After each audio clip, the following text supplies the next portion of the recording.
everyone, welcome to Beginners Bank.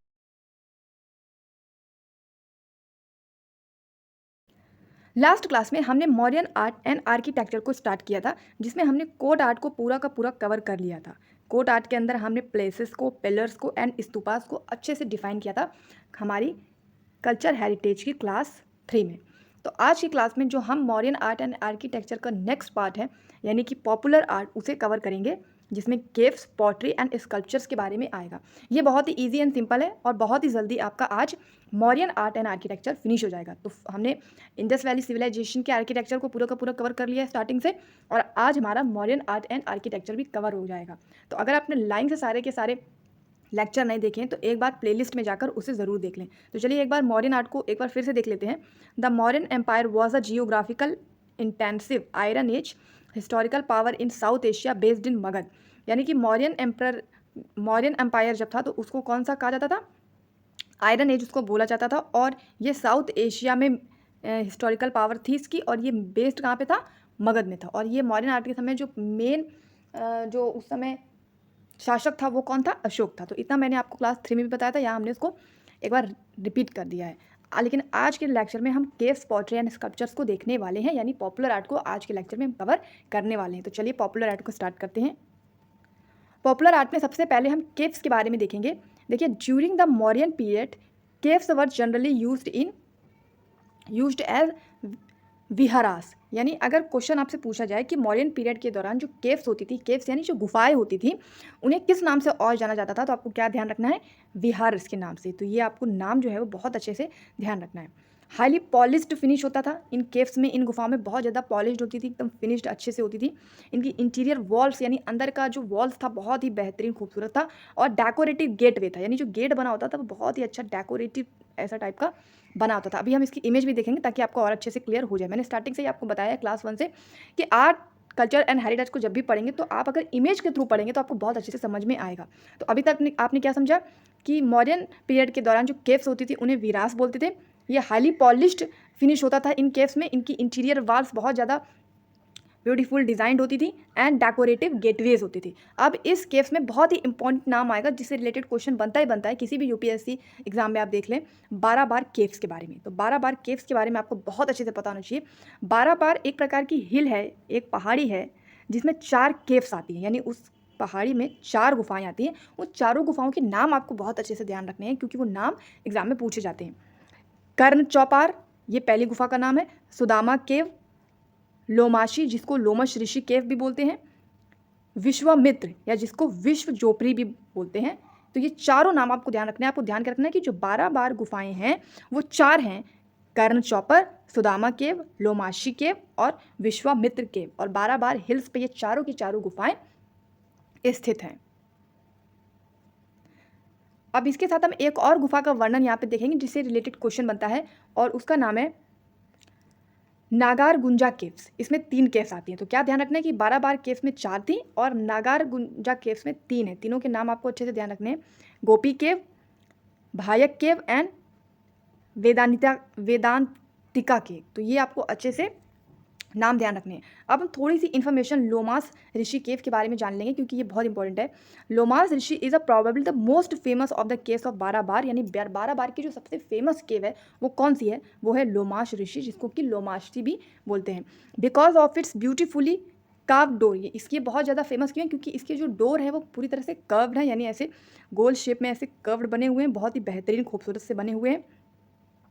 It is one of the southern side of 12 bar granite hills, और ये southern side में बनी है granite की पहाड़ियों के बीच में, and is adjacent to the Sudama cave, और ये सुदामा केव के बिल्कुल एडजेसेंट स्थित है, which is on the left, यानी कि लेफ्ट साइड पे। Lomas Rishi has no Ashoka inscription. और मोस्ट इंपॉर्टेंट बात जो लोमस ऋषि के बारे में है जिससे क्वेश्चन आपको फंसा सकता है वो ये कि जितनी भी हमने 12 बार केव्स के नाम पढ़े थे, 12 बार केव्स के नाम हमने पढ़े थे, उसमें से सिर्फ लोमस ऋषि केव ऐसी केव है जिसमें अशोका का कोई इंक्रिप्शन नहीं मिलता, यानी अशोका ने उसमें किसी प्रकार की अपनी चीज़ लिखी नहीं है, यानी अशोका के टाइम का कोई इंक्रिप्शन इस लोमस ऋषि केव में नहीं मिलता जो कि 12 बार में है। अदरवाइज जितनी भी 12 बार केव्स है उसमें अशोका का इंक्रिप्शन मिलता है। तो चलिए एक बार ये फोटो के थ्रू हम देख लेते हैं। ये है वो 12 बार हिल्स, 12 बार की पहाड़ी, और ये है वो लोमस ऋषि की केव। तो ये फ़ोटो आप अच्छे से देख के समझ पा रहे होंगे, ये ब्यूटीफुली गोल कर्व्ड है एंड ग्रेनाइट हिल्स की ये बनी हुई हैं। अब ध्यान क्या रखना है कि ये केव इंपॉर्टेंट क्यों है। Ashoka dedicated the caves of Sudama and Vishwakarma to the ascetics call Ajivikas, यानी अशोका ने इन गुफाओं को जो बनवाया तो इसे किसको डेडिकेट किया, इसको आजीविकास को डेडिकेट किया। अब ये आजीविकास कौन होते हैं, देखिए 7 धर्म होते हैं, जैसे आपने पढ़ा होगा, एक होता है जैन धर्म, एक होता है बौद्ध धर्म, इसी प्रकार 7 धर्म होते हैं। उन्हीं 7 धर्मों में से एक इम्पॉर्टेंट धर्म है आजीविकास। आजीविकास लोगों का मानना होता है, मतलब इन धर्मों के लोगों का मानना होता है कि जो भी संसार में चल रहा है, जो भी घटित हो रहा है, वो सब पहले से ही डिफाइंड है और वैसा ही होगा जैसा कि पहले से लिखा हुआ है। यानी अगर आज आप पढ़ रहे हैं तो ये पहले से ही लिखा हुआ है कि आपको पढ़ना है। अगर आपका एग्ज़ाम क्रैक होगा तो ये पहले से ही लिखा हुआ है कि एग्ज़ाम क्रैक होगा, यानी आपका इसमें कोई योगदान नहीं है। जो कुछ भी हो रहा है वो ऑलरेडी पहले से लिखा हुआ है। तो ये आजीविकास लोगों का मानना था और अशोका ने अपनी इन गुफाओं को खास तौर पर सुदामा और विश्वकर्मा को आजीविकास को ही डेडिकेट किया था। तो आई होप कि यहाँ आपकी पूरी केव से रिलेटेड इंपॉर्टेंट जो बातें हैं वो सारी क्लियर हो गई हैं। चलिए अब हम नेक्स्ट पे बढ़ते हैं। आजीविका सेक्ट के बारे में एक बात और ध्यान रखिएगा, बहुत important. It was founded by गोशाला मस्कारी पुत्र। तो ये आजीविका सेक्ट जो है ये इसके फाउंडर कौन है, गोशाला मस्कारीकार पुत्र। ये बहुत इंपॉर्टेंट नाम है, ये जरूर ध्यान रखिएगा क्योंकि नाम अगर कहीं से आप भूल गए तो दिक्कत हो जाएगी आपको। अ फ्रेंड ऑफ महावीर द 24 तीर्थंकर ऑफ जैनिज्म। और ये गोशाला मस्कारी पुत्र महावीर जी के फ्रेंड थे। महावीर जी कौन थे, 24वें तीर्थंकर थे जैन धर्म के। तो ये आजीविका सेक्ट के बारे में हमने अच्छे से जान लिया और ये वही सेक्ट है जिसको जो 12 केव्स हैं वो अशोका ने डेडिकेट की थी। अब हमने केव्स के बारे में पढ़ लिया, अब हम पढ़ेंगे स्कल्पचर्स के बारे में। स्कल्पचर्स होते हैं 2 of the most famous sculptures of Mauryan period was, एक तो यक्ष और एक याक्षी। यानी मौर्यन पीरियड के समय 2 स्कल्पचर बहुत ज़्यादा इंपॉर्टेंट है, दोनों के नाम ध्यान रखने, यक्ष एंड यक्षी।